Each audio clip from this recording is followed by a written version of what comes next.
Inauguration du deuxième centre de secours de la protection civile de Kati. Bâti sur 1260 mètres carrés, l'infrastructure a été réalisée à plus de 200 millions de francs CFA.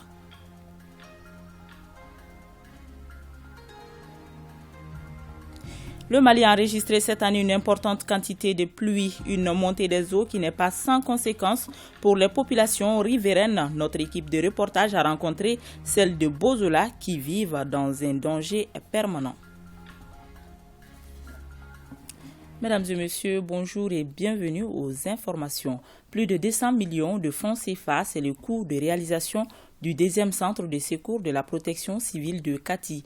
L'établissement est bâti sur 1260 mètres carrés et comprend plusieurs bureaux avec toutes les commodités requises. Ce centre permettra de renforcer les capacités opérationnelles des services de sécurité de Kati. La cérémonie d'inauguration était présidée par le ministre de la Sécurité et de la Protection civile, Batraori. Selon les chiffres de la Direction générale de la protection civile, les services de secours de la région de Koulikoro ont effectué au cours des 8 premiers mois de l'année 2022 2192 sorties avec un bilan de 120 morts et environ 4000 blessés. Un deuxième centre de secours de protection civile pour Kati qui relève de Koulikoro est donc largement justifié. Ce joyau est composé de un poste de garde à l'entrée, 3 alvéoles pour le parking des véhicules d'intervention dont un garage pour la maintenance, un dortoir composé de 3 chambres pour le personnel, une salle multifonction, une infirmerie avec 3 salles, une administration avec 3 bureaux, un centre de traitement des alertes avec 2 bureaux, un logement de fonction et 8 toilettes. Financé sous le budget national à hauteur de 202 millions de francs CFA, le deuxième centre de secours de la protection civile de Kati est bâti sur une superficie de 1260 mètres carrés. Ce poste vraiment est venu à point nommé parce que vous savez que Kati se retrouve à une jonction de grands axes. Et aujourd'hui, avec la fréquentation de ces axes, nous assistons malheureusement à un corollaire d'accidents à longueur de journée. Donc il était vraiment très important pour nous de mettre rapidement en place ce centre, l'équiper pour faire face à ces différents cas d'accident et pour apporter aussi au plus près l'assistance et le secours à la population. Le ministre de la Sécurité et de la Protection civile a saisi l'occasion pour rappeler aux usagers que la prudence et le respect du code de la route peuvent contribuer à réduire le nombre des accidents de la route. Cette année, le Mali a enregistré une importante quantité de pluie. En effet, ce sont 953 mm d'eau qui ont été enregistrés cette année contre 736 mm l'année dernière à la même période, soit une différence de plus de 200 mm. Une montée des eaux qui constitue une vraie calamité pour les populations riveraines en particulier. Une équipe conduite par Valentin Roger Diallo est allée à la rencontre des riverains de Bozola pour voir comment ils vivent cette situation. Suivons. C'est un jour plus ou moins ensoleillé en ce début de matinée pour la population bamakoise. Au bord du fleuve Niger, du côté de Namassa-Dankan, les tanneurs, les lavandières, les briquetiers et autres personnes travaillent pour gagner leur vie. Juste à côté se trouve un regroupement d'habitations communément appelé Bozola Dankan. Des maisons de fortune y sont construites. Après la pluie, c'est le beau temps, a-t-on l'habitude de dire. Mais ici, les riverains ont un regard tourné vers le ciel par moments. Et la tristesse s'installe dès la tombée des premières gouttes de pluie. Car à chaque pluie, son lot de désolation et de mélancolie. Sekou Tidiane Sogoré est père de 3 enfants et habite Bozola Dankan depuis les années 90. Il nous raconte les calvaires qu'ils ont vécus récemment avec la pluie.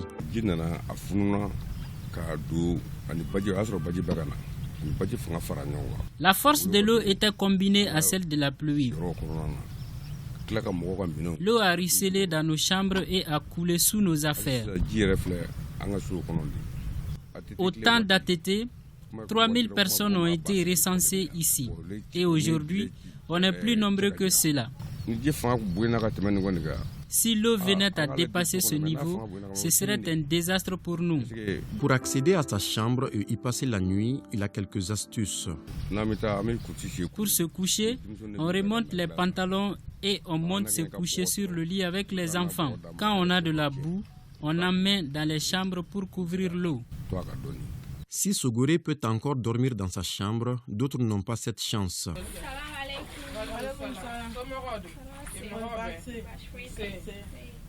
Une jeune fille nous montre l'intérieur de sa chambre avec de l'eau à même le sol. Et pour y accéder, elle est d'abord obligée de patauger dans l'eau.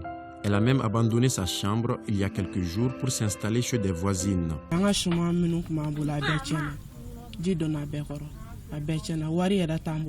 L'eau a détruit nos aliments. On n'a même plus d'argent. Je vends des détergents pour me débrouiller. Actuellement, je ne fais rien. On ne sait plus où donner de la tête. La montée permanente des eaux constitue alors un danger perpétuel pour ces riverains qui disent n'avoir aucun saint à qui se vouer. À son passage sur le plateau du journal télévisé de ORTM1, Djouro Bokoum, directeur national de l'hydraulique, a indiqué que la crue de cette année est supérieure à celle de 1967. Quand on compare ces niveaux, mais par rapport à une année moyenne, nous constatons que les hauteurs d'eau observées sont supérieures à celles d'une année moyenne et aussi supérieures à celles aussi de 1967, qui est la plus forte crue qu'on ait jamais enregistrée dans l'histoire de l'hydrologie de notre pays. Au niveau de l'Agence nationale de la météorologie, ce sont 953 mm d'eau qui ont été enregistrés cette année contre 736 mm l'année dernière à la même période. L'hivernage poursuivant son petit bonhomme de chemin, ces chiffres doivent continuer à alerter les populations riveraines en particulier. Le conseil que moi je pourrais donner à la population malienne et plus particulièrement aux riverains du fleuve, c'est de prendre les précautions, suivre les informations de la météorologie et de l'hydrologie, à savoir les risques qu'ils encourent en exploitant les berges des cours d'eau qui traversent le pays. Donc s'ils ont assez d'informations, ils vont se préparer en conséquence pour ne pas être surpris par la montée des eaux et être confrontés à des dégâts matériels et même des pertes en vies humaines. Les habitants de Bozola Dankan ont déjà une vie précaire. À cela s'ajoute la montée des eaux constituant une nouvelle menace qui plane sur leur existence. Ils en appellent aux bons samaritains. Tenues à Bamako de deux grandes caravanes, elles s'inscrivent dans le cadre des activités de la Semaine nationale de réconciliation, une initiative du ministère de la Réconciliation, de la Paix, de la Cohésion nationale. L'objectif est de sillonner les différents quartiers de la capitale pour véhiculer des messages de paix, d'entente, de pardon. Les cérémonies de lancement ont eu lieu au niveau des rives droite et gauche de Bamako, en présence des autorités administratives et coutumières. Les détails avec Ali Idrissa Maïga. Ce matin, deux caravanes ont sillonné les quartiers du district de Bamako pour véhiculer des messages de paix, de cohésion, d'entente et de concorde. L'activité s'inscrit dans le cadre de la Semaine nationale de la réconciliation. La recherche de la paix concerne tout le monde. Il est donc nécessaire, voire indispensable, que chacun à son niveau s'implique, où qu'il soit, pour promouvoir la paix et le vivre ensemble dans notre pays, en vue de parvenir à la réconciliation, gage d'une paix durable et d'un développement harmonieux. Cette caravane est une occasion pour amener les acteurs clés, notamment les élus locaux, les leaders d'opinion, la société civile et la presse, à s'impliquer davantage dans la restauration de la paix. Au niveau de la rive droite, les caravaniers ont pris le départ devant la mairie de la commune 5, en passant par certains quartiers de la commune 6 pour s'arrêter à Magnambougou. Ceux de la rive gauche ont commencé leur parcours à partir du monument de la Colombe en traversant le centre-ville avant de s'y mobiliser au terrain de Korofina pour montrer la diversité culturelle du Mali, un atout pour la cohésion. La symbolique de la semaine dédiée à la cohésion sociale est essentiellement de signifier à l'ensemble des citoyens du Mali la nécessité de faire un pas les uns vers les autres et rappeler aux concitoyens que notre nation est singulière parmi les nations dans le monde par les constructions hautement utiles de nos aïeux destinées à renforcer la cohésion entre les composantes de la nation. On est dans la semaine nationale de la réconciliation. On est là pour sillonner un peu ville de Bamako. Personne ne vient de là changer notre Mali à notre place. On doit se pardonner, on doit se aimer. Ces caravanes doivent contribuer à renforcer les efforts du département en charge de la réconciliation dans la consolidation de la paix et de la promotion de la cohésion sociale. L'Association pour le développement socio-économique de Kati soulage les parents d'élèves de la commune de Yelekebougou. En cette veille de rentrée des classes, la présidente de cette organisation a octroyé des kits scolaires aux élèves de cette commune. Aliou Abdoulaye Touré pour le compte-rendu.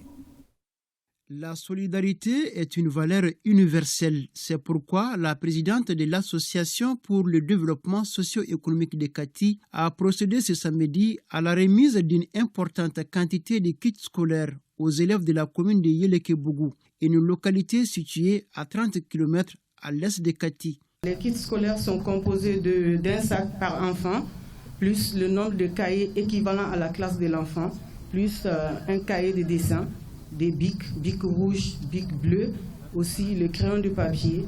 Il y a aussi un lot de crayons de couleur. Il y a aussi des ardoises et la boîte de chiffon pour les enfants qui sont en classe de 3e année à la 6e année. Je remercie la donatrice Tante Adam Siriwe. Ces dons font suite à un cri de cœur des populations de cette localité. Le chef de village, l'imam, les parents d'élèves, le directeur d'école, le maire, le sous-préfet, très émus, ont tour à tour salué cette initiative de l'association. Tenu à Bougouni d'une action de plaidoyer de l'Alliance régionale pour la défense des droits des femmes et filles pour l'application effective de la loi sur le quota de 30% des femmes aux postes électifs et nominatifs. La rencontre était organisée par Ker Mali et le projet Kaeb de Bougouni, le compte-rendu de Jafar Aïdara, Abdul Karim Konaté et Djibrila Bagayougou. Cette rencontre de plaidoyer organisée par Ker Mali et le projet CAEB a pour objectif de soutenir des plans d'action des réseaux de l'Alliance et des organisations de la société civile sur l'application effective de la loi sur le quota de 30% des femmes aux postes effectifs nominatifs et la tenue d'un forum d'information des membres de l'Alliance régionale sur la nouvelle loi électorale. Nous sommes venus aujourd'hui voir le gouverneur pour quand même expliquer ce que les femmes ont maintenant comme difficulté, c'est-à-dire le respect strict de la loi 052 et par rapport à l'application de la mise en place des coordinations de EJ. L'attente de nos braves femmes, c'est d'abord d'être impliquées dans les postes de prise de décision, parce que nous voyons que nos femmes sont quand même marginalisées par rapport à l'implication dans les postes de prise de décision. Au cours de cette rencontre, les membres de l'Alliance ont été informés sur la nouvelle loi, sa structuration et la mise en place de l'autorité indépendante de gestion des élections. Nous accompagnons les femmes dans le cadre de cette revendication clé qui est recensée au niveau de toutes les organisations de femmes en République du Mali. Notamment, on a vu l'association des femmes élues et ministres. A rappelé que le projet CAEB et Ker Mali ambitionnent d'ici 2025 344 400 femmes et filles dans les 4 régions d'intervention du projet seront autonomes sur le plan économique, social et politique. Ouverture hier de la 7e édition de la convention couplée de 2 organisations de la Jeune Chambre internationale universitaire du Mali. Il s'agit de la JCI universitaire Mandé et de la JCI universitaire Bamako Étoile. Objectif, évaluer les rapports des actions menées en 2022 et aussi procéder à la mise en place des nouveaux bureaux pour le mandat de 2023. Reportage Bokari Koulibaly. C'est à travers l'hymne national que le ton pour la 7e édition de la convention locale de la JCI universitaire Mandé Élite et de la JCI universitaire Bamako Étoile est donné. Cette rencontre sert de cadre pour les organisateurs d'évaluer les activités menées en 2022 et aussi mettre en place un nouveau bureau. La convention a pour but d'évaluer d'abord le mandat actuel. On doit présenter le rapport financier et moral de l'année qui est en cours et aussi élire les responsables de l'année suivante, l'année 2023. On l'appelle convention locale couplée parce que c'est 2 organisations qui sont réunies à faire ensemble. Donc, comme à la DCI, il y a plusieurs organisations, mais nous créons des sortes de jumelages entre nous pour et tisser les liens entre nous. Le ministre de l'Entrepreneuriat national, de l'Emploi et de la formation professionnelle, à travers son représentant, a témoigné ses vifs encouragements à l'endroit de cette jeunesse engagée. Le ministre encourage la jeunesse à évoluer dans le cadre de l'entrepreneuriat surtout. GCI est actuellement en train de verser dans le cadre de l'entrepreneuriat et de la formation professionnelle. Le message qu'il leur donne, c'est de rester solidaires, de se donner la main et de pouvoir produire des projets et pour qu'on puisse les aider. La cérémonie a été clôturée par une prestation d'artistes, de slam et d'autres activités ludiques.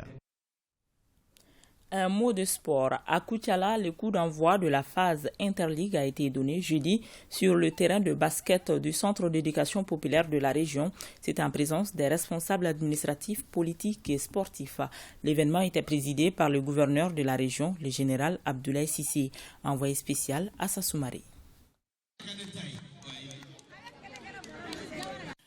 Koutiala, la capitale de l'or blanc, vibrera pendant 10 jours au rythme de la balle au panier. Il s'agit de l'édition 2022 de l'Interligue.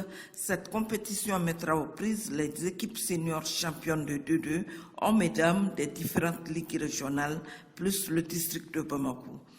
Cette phase Interligue permet d'améliorer la performance des équipes, mais l'enjeu est surtout la montée en première division.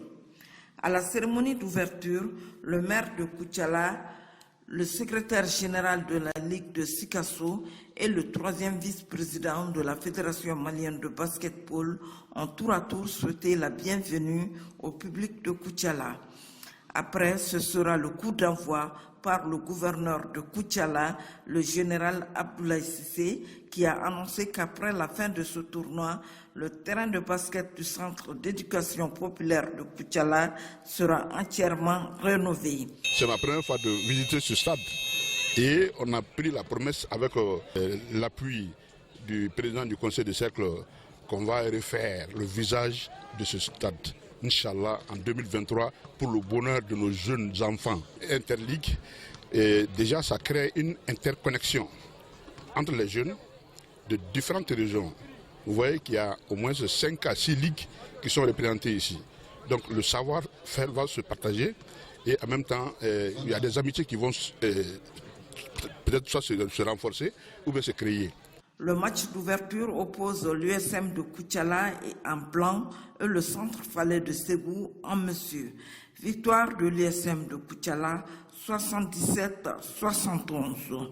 Pour les dames Tata de Sikasso US Nyono, le match a été reporté pour coupure de courant. Rappelons que l'édition 2021 qui s'est jouée à Ségou avait été remportée par les Sommes du Djoliba Athletic Club et du Tata de Sikasso, chez les dames par l'USFAS et l'USM de Koutiala. Qui pourra succéder à ces 4 équipes? La réponse le soir du 24 septembre 2022. Voilà, et c'est ce qui met fin à cette édition que j'ai eu le plaisir de vous présenter. Merci à toute l'équipe de réalisation et à vous de l'avoir suivi. Bel après-midi à tous.